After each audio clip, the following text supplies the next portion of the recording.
خليني أقول لك حقيقة صادمة. معظم الناس اللي فشلت في الربح من الإنترنت ما فشلتش علشان الطريق صعب، لا، هي فشلت علشان بدأت غلط.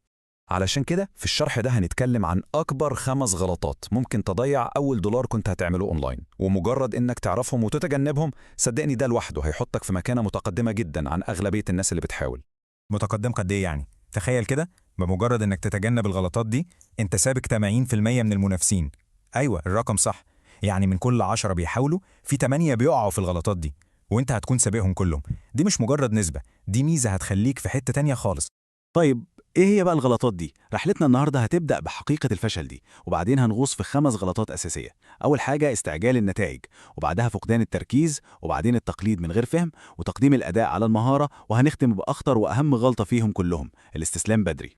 تمام، يلا بينا نبدأ بأول وأشهر غلطة اللي تقريبا مفيش حد بدأ إلا وقع فيها: الاستعجال الشديد على النتائج المادية. الطريقة الغلط في التفكير بتقول إيه؟ بتقول أنا عايز فلوس وعايز امبارح مش النهاردة، ودي صدقني أسرع وصفة للإحباط والاستسلام. لكن الطريقة الصح بتشوف الصورة الأكبر، بتفهم إن أول مرحلة دي مش مرحلة حصاد فلوس، دي مرحلة بناء أساس، مرحلة تعلم واكتساب خبرة، لأن الأساس القوي هو اللي هيبني نجاح مادي مستمر، مش الاستعجال اللي بيهد أي حاجة بتتبني. ومن الاستعجال ده بتتولد الغلطة التانية على طول. لما الواحد بيكون مستعجل بيبدأ يبص حواليه ويدور على أي طريق سريع وخلاص، وده بيخليه يوصل للغلطة القاتلة التانية: فقدان التركيز. والصورة دي أكيد كلنا شفناها أو يمكن عشناها كمان. النهاردة الواحد متحمس وعايز يعمل قناة يوتيوب، يسمع بكرة عن الفريلانسنج يلاقي نفسه بيجري وراه، بعده التجارة الإلكترونية هي اللي ترند، وهكذا. عارفين المشكلة في إيه؟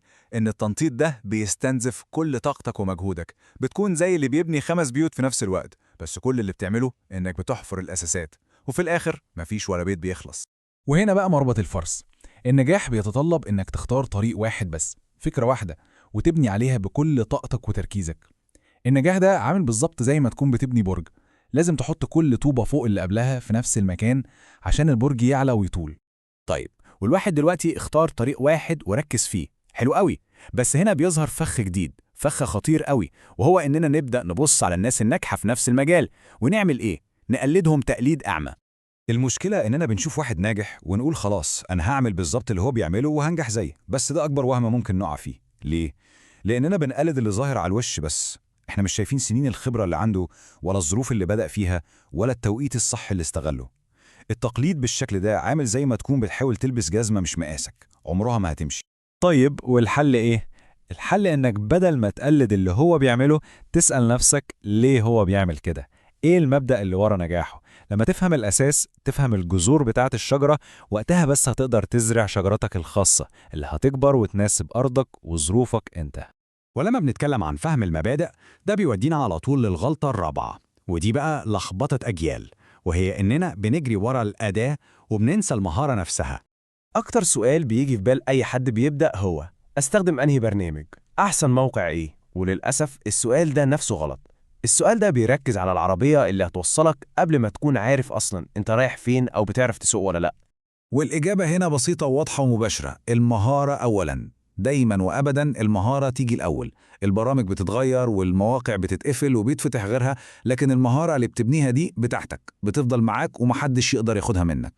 بص على المعادلة دي، أحسن وأغلى أداة في الدنيا لو اديتها لواحد ما عندوش المهارة، النتيجة إيه؟ صفر ولا حاجة. الأداة بتساعد اللي عنده مهارة، لكن عمرها ما بتخلق المهارة من العدم.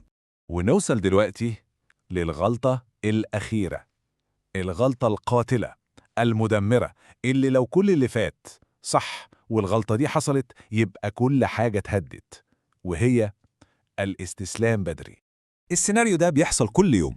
الواحد بيبدأ وهو كله حماس وطاقة، يشتغل ويتعب ويسهر، يعدي أسبوع 2 شهر ومفيش أي نتيجة ولا حتى بادرة أمل.